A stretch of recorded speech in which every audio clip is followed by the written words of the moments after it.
برادران ملت اسلامی، السلام علیکم ورحمۃ اللہ وبرکاتہ۔ الحمد للہ الحنان المنان الذي خلق الانسان وعلمه البيان، والصلاة والسلام على رسوله سید الانس والجان وعلى آلہ واصحابہ ذوی الخیر والاحسان، اما بعد فاعوذ باللہ من الشیطان الرجیم، بسم اللہ الرحمن الرحیم۔ وَأَمَّا بِنِعْمَةِ رَبِّكَ فَحَدِّثْ، صدق اللہ مولانا العظیم۔ بارگاہ رسالت معاب صلی اللہ علیہ وسلم میں درود پاک کا ہدیہ پیش کریں۔ اللہم صلی علی سیدنا و مولانا محمد معدن الجود والکرم وآلہ واصحابہ الکرام وابنہ الکریم وبارک وسلم صلاة دائمة سرمدا ابدا۔ قرآن عظیم میں اللہ رب العزت ارشاد فرماتا ہے، وَقَلِيلٌ مِّنْ عِبَادِيَ الشَّكُورُ، میرے بندوں میں شکر کرنے والے بہت کم ہیں۔ اور یہ بات صحیح ہے کہ بندے پر بے شمار نعمتیں اللہ تعالیٰ عطا کیا ہے، بے شمار ہیں۔ وَإِن تَعُدُّوا نِعْمَتَ اللَّهِ لَا تُحْصُوهَا، اگر تم اللہ کی نعمتوں کو گننا چاہو گے تو شمار نہیں کر سکو گے۔ شیخ سعدی رحمۃ اللہ تعالی علیہ فرماتے ہیں کہ تمہارا ایک سانس لینا بھی نعمت ہے، سانس کا باہر نکالنا بھی نعمت ہے، اور اگر صرف سانسوں کی نعمتوں کا شکر ادا کرنے پر بندہ بیٹھ جائے تو پوری عمر اس کی تمام ہو جائے۔ باقی نعمتوں کا کیا ہے؟ بے شمار نعمتوں سے نوازا ہے اللہ تعالیٰ نے، لیکن انسان کی فطرت میں یہ بھی ہے کہ کبھی ایک چیز کی کمی محسوس ہوتی ہے تو وہ واویلا مچاتا ہے، بہت شور کرتا ہے کہ مجھے یہ تکلیف ہوئی، وہ تکلیف ہوئی۔ اس کے صحت کے زمانے کو وہ یاد نہیں کرتا، مصیبت کے زمانے کو بہت جلدی یاد کرتا ہے۔ اسی لیے شکر گزار بندے بہت کم ہیں۔ عادت یہ ڈال لیں، جب مصیبت آئے، کوئی تکلیف آئے، تو ہمارے اندر یہ احساس پیدا ہو جائے کہ میرے گناہ اس سے بھی بڑی مصیبت کے لائق تھے، اللہ نے کم مصیبت عطا کی۔ جب کوئی بیمار ہو جائے، جب کبھی کسی آفت میں مبتلا ہو جائے تو یقیناً درد تو ہوتا ہے، آدمی سہن نہیں کر پاتا، لیکن احساس دل میں یہ پیدا کرے اگر وہ انصاف کرنے پر آئے رب تبارک و تعالی میرے ہر گناہ کے بدلے بڑی بڑی سزائیں دے سکتا ہے، میں چھوٹی سی سزا میں ملوث ہوں، اللہ کریم اس کا شکر ہے۔ اسی طرح سے میرے عزیزو، ایک بات میں آپ کو بتاتا ہوں، خاص طور پر ہمارے قید کے زمانے میں بہت سارے ایسے قیدی جیل کے اندر جانے کے بعد ان کے حالات ایسے ہو جاتے ہیں، وہ نا امید اور مایوس ہو کر کفریہ جملے بکنے لگ جاتے ہیں۔ ان کے حالات ایسے ہو جاتے ہیں کوئی خدا نہیں، اگر ہوتا تو ہماری سنتا۔ بہت کچھ عبادتیں بھی کرتے ہیں، نہیں جب قبول ہوتی ہے تو مایوس ہو جاتے۔ تو یہ تو اندر کے حالات ہیں، باہر بھی کسی کے ساتھ ایسا ہو سکتا ہے۔ میں تو 10 سال سے دعا کر رہا ہوں، اولاد ہی نہیں ہوئی، کوئی یہ کہتا ہے۔ شادی ہو گئی، 10 سال ہو گئے، بچے نہیں ہو رہے ہیں۔ کوئی یہ کہتا ہے کہ میری بیٹی کا رشتہ ہی نہیں ہو رہا، ہر وظیفہ کر لیا، ہر دعا کر لیا، پھر یہاں سے نا امیدی، نا شکری۔ یہ جملے انسان کو کہاں تک پہنچا دیتے ہیں۔ ایک بات میں آپ کو بتاؤں، مولا علی کرم اللہ وجہہ الکریم کی یہ حکمت بھری بات ہے، ارشاد فرماتے ہیں جب کبھی مصیبت آئے اللہ کی طرف سے تو یہ امتحان ہے یا سزا ہے، کیسے پتا چلے؟ ظاہر سی بات ہے، ہر کوئی یہ کہتا ہے یہ تو اللہ کی طرف سے امتحان ہے، آزمائش۔ ہم بھی اندر تھے تو یہ بار بار احساس دلایا جاتا تھا، اور بعض لوگ یہ کہتے تھے کہ اللہ کی طرف سے آزمائش ہے، امتحان ہے، اس کو گزار لیجیے۔ بعض مرتبہ امتحان ہے اور بعض موقعوں پر سزا ہے، اور سزا کب ہے اور امتحان کب ہے یہ کیسے پتا چلے؟ بہت بڑا فارمولہ ہے۔ مولا علی کرم اللہ وجہ الکریم فرماتے ہیں جب کبھی تم پر کوئی مصیبت آئے تو یہ دیکھ لینا ان مصیبتوں کے دن میں تم اگر اللہ سے زیادہ قریب ہو گئے ہو، دعا زیادہ کرنے لگ گئے ہو، وظیفے زیادہ کرنے لگ گئے ہو، تو اس کا مطلب ہے کہ اللہ تعالیٰ تم کو امتحان میں رکھا ہے۔ اور اگر مصیبتوں کے آنے کے بعد بندہ دور ہو جاتا ہے اللہ سے، پھر وہ بپھر جاتا ہے، گناہ زیادہ کرنے لگتا ہے، تو سمجھ لو یہ سزا میں ملوث ہے۔ اب سب کی زندگی میں یہ مصیبتیں جب آتی ہیں تو خود اپنے آپ کو ریئلائز کرے، احساس کر کے دیکھے کہ مصیبت آئی ہے تو میرے ہاتھ میں تسبیح آ گئی یا پھر گالی گلوچ، مصیبت یا آفت آئی ہے میرے گھر پر تو میں عبادت اور نماز کی طرف زیادہ جا رہا ہوں یا پھر عیش و عشرت کی طرف زیادہ جا رہا ہوں، تو تمہیں خود پتا چل جائے گا کہ تم اللہ کی طرف سے امتحان میں ہو یا پھر سزا میں ہو۔ میرے عزیزوں، بہت مقامات ایسے ہیں جہاں پر بظاہر مصیبت کی حکمت ہمیں نہیں معلوم ہوتی کہ کیوں آئی یہ مصیبت، کیوں دی گئی ہے ہمیں ایسی تکلیف۔ اسی کا نام تقدیر ہے کہ اللہ تعالیٰ کے لکھے ہوئے پر راضی رہنا یہ مومن کی شان ہے۔ مومن کو ہمہ وقت اللہ تبارک و تعالیٰ کی طرف سے لکھی ہوئی اس تقدیر پر راضی رہنا ہے۔ آپ کو میں ایک بات بتا دوں، حضرت ابو جندل ایک صحابی ہیں، مکہ مکرمہ میں ایمان لائے، رسول پاک صلی اللہ تعالیٰ علیہ وسلم جب ابھی مکہ میں تھے، اس وقت غریب صحابہ کو کفار مکہ، مشرکین مکہ کس طرح سے پکڑ کر مارتے تھے، کیسے کیسی سزائیں دیا کرتے تھے۔ اسی اسنا میں اللہ کے نبی صلی اللہ علیہ وسلم ہجرت کر کے مدینہ تشریف لے گئے، لیکن جو ابو جندل تھے یہ قید میں تھے، قید میں تھے، ان کا باپ خود ان کو قید میں رکھا ہوا تھا، اور ایسی قید کہ زنجیریں بندھی ہوئی رہتی تھی، مسلسل کئی سال گزر گئے۔ حضور پاک صلی اللہ تعالیٰ علیہ وسلم کی ہجرت کے 6 سال گزر جانے کے بعد 7واں سال تھا جب آپ کو بتاؤں حدیبیہ کا وہ منظر پیش آیا جس کو صلح حدیبیہ کہا جاتا ہے۔ تقریباً 1400 صحابہ کے ساتھ رسول کریم صلی اللہ تعالیٰ علیہ وسلم عمرہ کرنے کے لیے آئے، لیکن اس وقت مکہ کے کفار و مشرکین مکہ سے تقریباً 35 کلومیٹر باہر دور آپ کا راستہ روک لیا، کہا ہم آپ کو عمرہ کرنے نہیں دیں گے، آپ کے اصحاب کو، آپ کے صحابہ کو ہم مکہ میں انٹر ہونے نہیں دیں گے۔ جنگ جیسی نوبت آ گئی تھی، لیکن حضور پاک صلی اللہ تعالیٰ علیہ وسلم اور صحابہ احرام پہن کر کے عمرہ کرنے کے لیے آئے، تو پھر درمیانی راستہ یہ اختیار کیا گیا۔ حضور پاک صلی اللہ علیہ وسلم نے فرمایا کہ ہم صلح کر لیتے ہیں، کچھ ایگریمنٹ ہو جائے ہمارے اور تمہارے درمیان، جنگ نہیں کریں گے، آج سے جنگ بندی ہو جائے۔ تو کفار مکہ اس بات پر راضی ہوئے، اور اس کے بعد صلح، جس کو کہتے ہیں صلح حدیبیہ، یہ بہت مشہور ہے۔ صلح حدیبیہ ہوئی، اس میں سارے پوائنٹس جو لکھے گئے تھے ایگریمنٹ کے اندر وہ سب مکہ والوں کی حمایت میں زیادہ تھے، دبا کر کے انہوں نے صلح کی تھی اس طرح سے ان کے زوم کے مطابق، یعنی اگر کوئی مکہ سے بھاگ کر مدینے جائے تو انہوں نے ایگریمنٹ میں لکھایا تھا کہ آپ کو وہ شخص ہمیں واپس کرنا پڑے گا، اور اگر مدینے سے کوئی بھاگ کر ہمارے پاس آئے تو ہم اس کو اپنے پاس رکھیں گے، ہم باہر واپس نہیں بھیجیں گے۔ تمہارا کوئی آدمی ہمارے پاس آ گیا بھاگ کر کے، یا ہمارا ہی وہاں رہنے والا کوئی آدمی آ گیا آپ کی امان سے نکل کر کے، تو ہم اس کو اپنے پاس رکھیں گے۔ ایسی بہت ساری شرطیں تھیں، میں کیوں کہہ رہا ہوں یہ بات سن لیجیے۔ یہ صلح حدیبیہ ہو گئی، ایگریمنٹ ابھی لکھا جانا تھا، وہ ابو جندل صحابی جو کئی سالوں سے مکہ میں قید میں تھے، زنجیریں توڑ کر کے وہ باہر نکل آئے، اور جب ان کو یہ خبر ملی کہ مکہ سے 35 کلومیٹر دور اللہ کے نبی صلی اللہ تعالیٰ علیہ وسلم اپنے صحابہ کے ساتھ پڑاؤ ڈالے ہوئے ہیں اور تشریف لانے والے ہیں، کسی طرح بچ بچاتے ہوئے وہ وہاں پہنچ گئے حدیبیہ کے مقام پر۔ جیسے ہی وہ پہنچے صحابہ میں ایک شور ہو گیا، صحابہ جانتے تھے کہ کتنے سالوں سے ابو جندل قید میں ہے، طرح طرح کی اذیتیں اٹھاتا ہے، بہت مصیبتیں اٹھائی ہیں ابو جندل۔ دیکھا ان کے جسم پر پورے زخموں کے نشان تھے، ہاتھوں اور پیروں میں زنجیریں لٹکی ہوئی تھیں۔ وہ اسی حالت میں صحابہ کے پاس آ گئے، صحابہ سب نے سینے سے سینہ لگایا، استقبال کیا، ابو جندل تم آ گئے ہمارے پاس، آ گئے۔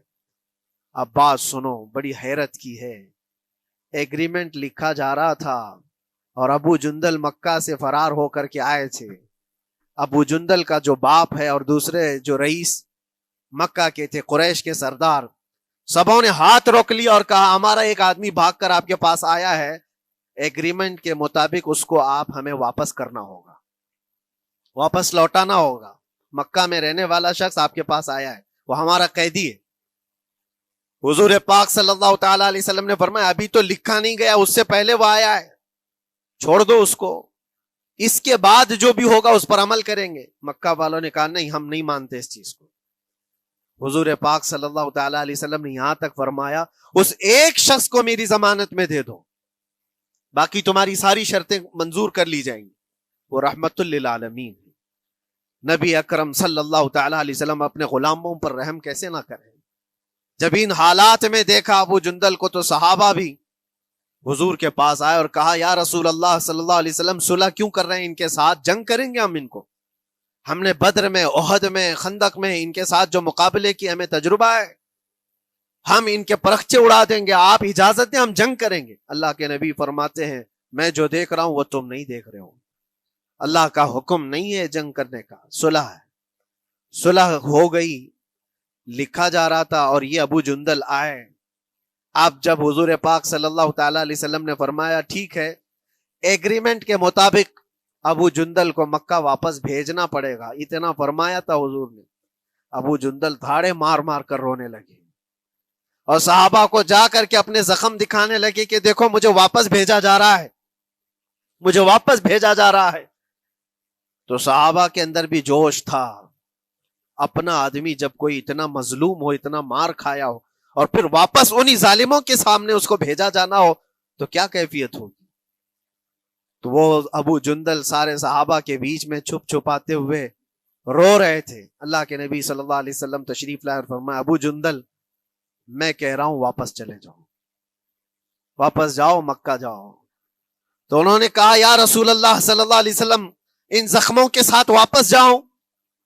اللہ کے نبی صلی اللہ علیہ وسلم نے فرمایا ہاں ابو جندل، اللہ کی مرضی یہی ہے، اور اللہ کا نبی وہی کہتا ہے جو اللہ کی مرضی ہوتی ہے۔ یہ میں کہہ رہا ہوں بظاہر تکلیفوں کی حکمت ہمیں معلوم نہیں ہوتی، لیکن ہمیں عمل کرنا چاہیے۔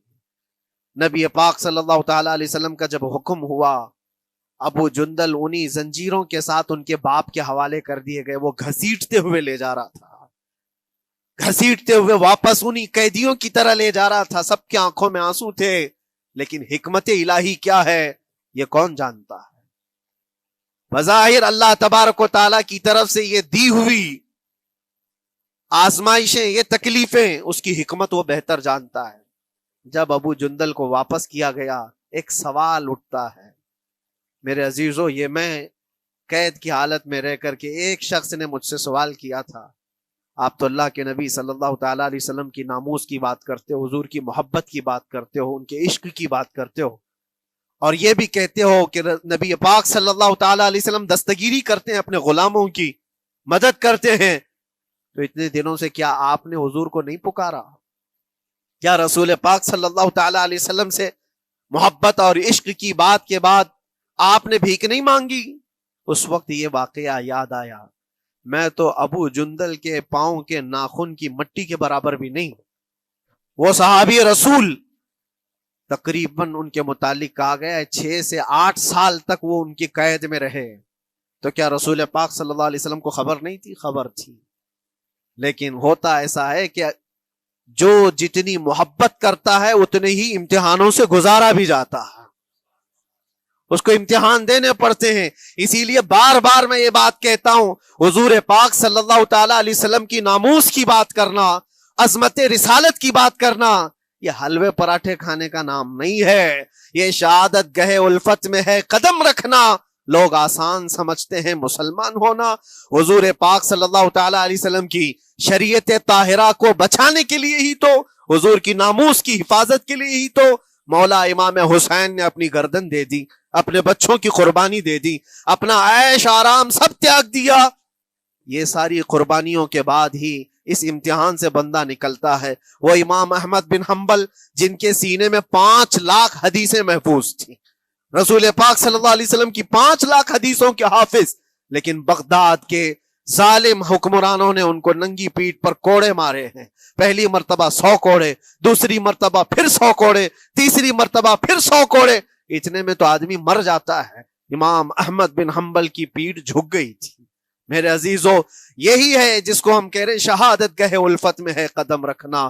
اگر تم سچا ایمان رکھتے ہو تو پھر آزمائش بھی ہوگی، اللہ کریم قرآن میں فرماتا ہے وَلَيَعْلَمَنَّ اللَّهُ الَّذِينَ صَدَقُوا وَلَيَعْلَمَنَّ الْكَاذِبِينَ، اللہ تبارک و تعالیٰ ضرور آزمائے گا سچا کون ہے اور جھوٹا کون ہے۔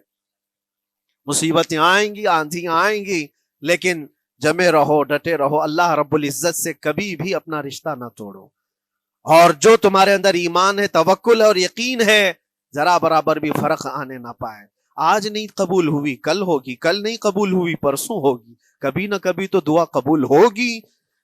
دنیا داروں کے دروازے کھٹکھٹاتے ہیں تو ایک نہ ایک دن دروازہ کھلتا ہے، وہ ارحم الراحمین ہے، وہ ارحم الراحمین ہے، دروازے کھولتا ہے، لیکن وہ بہتر جانتا ہے کس وقت دروازہ کھلنا چاہیے۔ ہم اپنی مرضی کے مطابق رب کو نہیں چلا سکتے، مولا تعالیٰ جیسا چاہے ہمیں ویسا چلنا چاہیے۔ ایک بات اور میں بتا دوں سید، یہ تو دوسرے لوگوں کی بات ہے جس میں ہمارے قصور ہیں، ہمارے جرم ہیں، ہمارے گناہ ہیں، جس کی وجہ سے مصیبتیں آئیں گی، لیکن اللہ کے نبی کا کوئی گناہ نہیں ہوتا۔ جو نبی ہوتے ہیں وہ معصوم ہوتے ہیں۔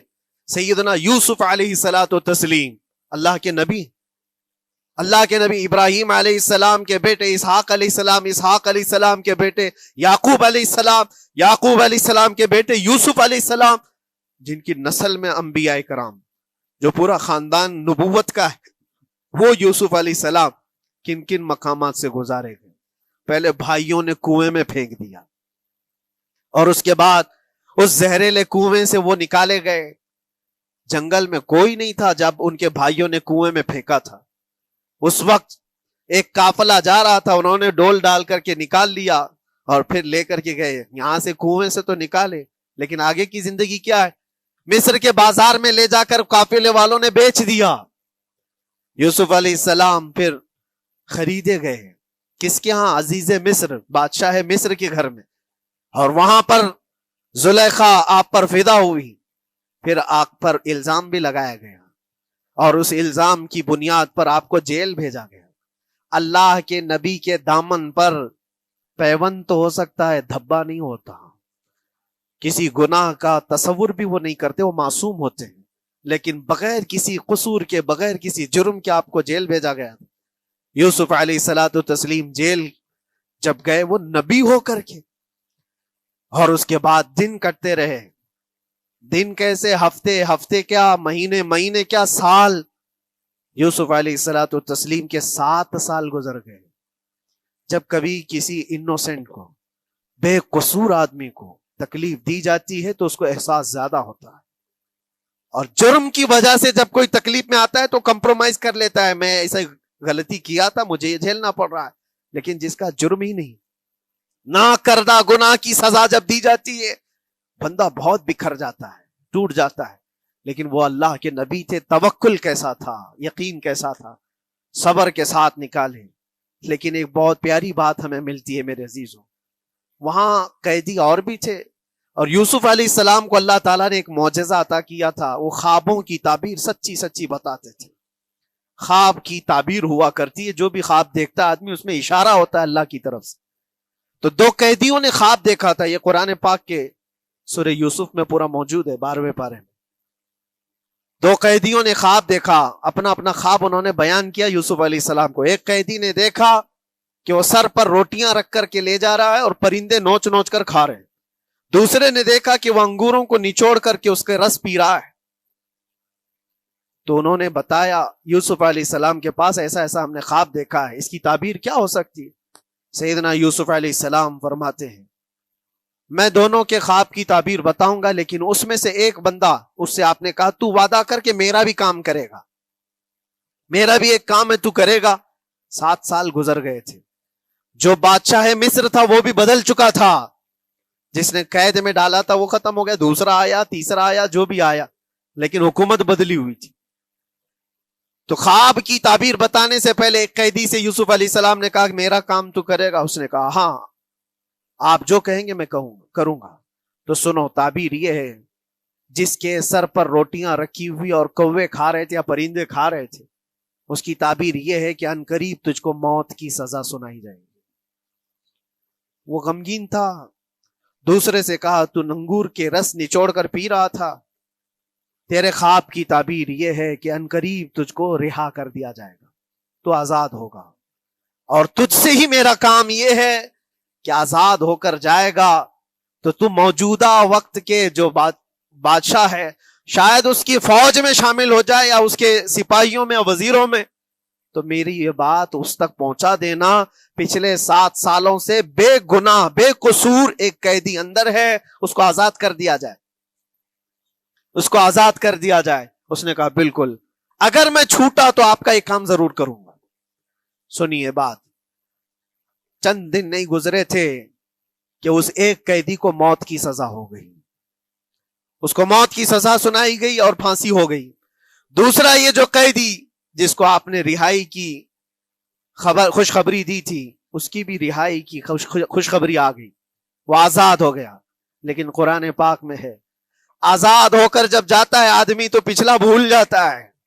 اکثر ایسا ہی ہوتا ہے، کیا جیل کے دوست کون تھے کیا تھے کچھ پتا نہیں، اور آدمی تو یہ سوچتا ہے دوبارہ کبھی ادھر کے دروازے کو بھی نہ دیکھو۔ آیا اور بھول گیا، یوسف علیہ السلام نے جو کام دیا تھا وہ بھول گیا، یہاں تک کہ قرآن میں اللہ فرماتا کئی سال گزر گئے، 1-2 دن نہیں، سالوں گزر گئے، اور وہ بادشاہ کی فوج میں شامل تھا یا بادشاہ کے مصاحبین میں شامل تھا، قریبی لوگوں میں۔ ایک زمانے کے بعد مدت ہوئی، اور اس وقت سوچیے آپ کتنا وقت حضرت یوسف علیہ السلام نے کاٹا ہوگا۔ ایک دن آپ بے اختیار رو پڑے اللہ کی بارگاہ میں۔ یہ میں آپ کو بتا رہا ہوں، کبھی کبھار انسانی فطرت کا تقاضا ہے، اللہ تبارک و تعالیٰ کی بارگاہ میں رو پڑے اور کہا اے رب العالمین، اے ارحم الراحمین، یہ دن کب ختم ہوں گے؟ یہ جس طرح سے مجھے جیل کی سلاخوں کے پیچھے بند کیا گیا ہے، ان مصیبتوں سے کب آزادی ہوگی میرے مولا یا ارحم الراحمین؟ جواب رب تعالیٰ کی طرف سے آیا، یہ ہمارے اور آپ کی بات نہیں ہے، یہ اللہ کے نبی کی بات ہے۔ اب سنو، یوسف علیہ السلام کو جواب آیا، اے یوسف، جب تجھے جیل سے نکلنا ہی تھا، تجھے باہر جانا ہی تھا، تو دنیا کے بادشاہ کے پاس سامنے کیوں ریکویسٹ رکھا، میرے سامنے رکھ دیا ہوتا۔ اللہ اکبر، یہ توکل کا اعلیٰ درجہ ہے۔ اتنی مصیبتوں کے بعد بھی تم نے اس سپاہی کو کیوں اپنا قاصد بنا کر بادشاہ کے سامنے بھیجا کہ میری آزادی ہو جائے؟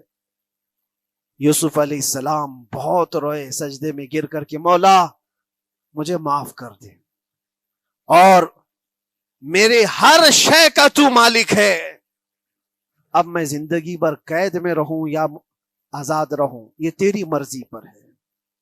میرے عزیزو، پھر یوسف علیہ السلام کے ساتھ کیا ہوا؟ بادشاہ نے خود ایک خواب دیکھا اور وہ پریشان تھا، خوابوں کی تعبیر کوئی بتا نہیں رہا تھا۔ تب اس قیدی کو چھوٹے ہوئے کو یاد آئی بات کہ جیل میں ایک آدمی ہے جو سچی تعبیر بتاتا ہے۔ پھر اس نے بادشاہ سے کہا ایک قیدی بہت شریف اور صالح ہے، وہ سچی تعبیر بتائے گا، آپ کہے تو میں اس کو لے آؤں، اور اس نے مجھے یہ کہا بھی تھا کہ اس کو آزاد کرنا ہے، آپ کے پاس ریکویسٹ رکھنی ہے کہ وہ بے قصور قید میں ہے۔ بادشاہ نے معلومات حاصل کی اور اس کے بعد پروانہ دے دیا کہ اس قیدی کو آزاد کیا جائے جس کو بے قصور رکھا گیا ہے، اور میرے خواب کی تعبیر بتائی جائے۔ یوسف علیہ الصلوۃ والتسلیم کو لوگ آئے لینے کے لیے۔ اب یہاں منظر اور ہے میرے عزیزوں، کہا کہ بادشاہ نے خواب دیکھا، اس کی تعبیر بتائے۔ آپ نے تعبیر تو بتا دی کہ کیا ہونے والا ہے اگلے 7 سالوں میں بادشاہ کے ساتھ، یہ ساری تعبیر بتائی، لیکن جب آزاد کرنے کی بات آئی تو آپ نے کہا رہنے دو، اب مجھے قید میں رہنے دو، اس لیے کہ آپ کو یہ احساس ہوگا کہ میں بادشاہ کے پاس کیوں رکھا ہے اس مقدمے کو۔ لیکن بعد میں بادشاہ اور اس کے مصاحبین اور اس کے وزیر آپ کو اصرار کرتے ہوئے لے گئے اور لے جا کر کے سیدھے وزیر اعظم کے تخت پر بٹھا دی، سیدھے وزیر اعظم کے تخت پر بٹھا دیا۔ پھر رب تبارک و تعالیٰ نے فرمایا اے یوسف، جب تک ہم چاہیں تب اندر رہے گا آدمی، اور جب ہم چاہ لیں باہر تو پھر اپنی مرضی سے کوئی اندر بھی نہیں رہ سکتا۔ حقیقت ہے میرے عزیزو، جب مصیبتوں کے ختم ہونے کا وقت آئے پھر پوری دنیا کھڑی ہو کر کے بھی تم کو مصیبت نہیں دے سکتی۔ تکلیف نہیں دے سکتی. اور رب تبارک و تعالیٰ نے فرمایا وَإِن يَمْسَسْكَ اللَّهُ بِضُرٍّ فَلَا كَاشِفَ لَهُ، اگر تم کو اللہ کی طرف سے کوئی مصیبت آئے تو کوئی اس کو ہٹانے والا نہیں ہے. وَإِن يَمْسَسْكَ اللَّهُ بِخَيْرٍ فَلَا رَادَّ لِفَضْلِهِ، اور اگر اللہ تبارک و تعالیٰ کوئی بھلائی کسی بندے کو دے دے تو دنیا کی کوئی طاقت اس کو روک بھی نہیں سکتی. آج اگر رب تبارک و تعالیٰ ہم کو کوئی مقام اور مرتبہ دے دے، کوئی عزت اور انعام دے دے، سارے کتے بھونکتے رہیں، اس انعام کو کوئی رد نہیں کر سکتا. اللہ تبارک و تعالیٰ کا دیا ہوا فضل اس کو کوئی کاٹ نہیں سکتا، اور اس کی دی ہوئی مصیبت کو کوئی دوسرا ٹال بھی نہیں سکتا. اسی لیے آؤ لگے رہو اسی بارگاہ میں اور عرض کرو کہ مولا مجھ سے جو خطائیں ہوئی ہیں اس کو درگزر فرما دے، اور جس طرح کی بھی تو زندگی دیا ہے یہ تیرا شکر ہے مولا. شکر ادا کرنے کی عادت ڈال لو. اللہ تبارک و تعالیٰ فرماتا ہے لَإِن شَكَرْتُمْ لَأَزِيدَنَّكُمْ، اگر تم شکر ادا کرو گے تو میں اور زیادہ عطا کروں گا، اور زیادہ عطا کروں گا. آج اگر تھوڑی سی مصیبت ہے تو شکر ادا کرو کہ مولا بڑی مصیبت تو نہیں آئی ہے، یہ بھی تیرا کرم ہے، تیرا احسان ہے. مصیبت زدہ لوگوں کو دیکھتا ہوں تو پھر میں یہ کہتا ہوں ہاتھ بھی سلامت ہے، پیر بھی سلامت ہے، آنکھ بھی سلامت ہے، زبان بھی سلامت ہے، دماغ بھی چل رہا ہے. کیا یہ شکر کرنے کا موقع نہیں ہے؟ یہ شکر کرنے کا مقام نہیں ہے؟ آؤ ہر دن اللہ کا شکر ادا کرو، شکایتیں کم کرو. اللہ تبارک و تعالیٰ کو یہ زندگی پسند ہے. وآخر دعوانا ان الحمد للہ رب العالمین.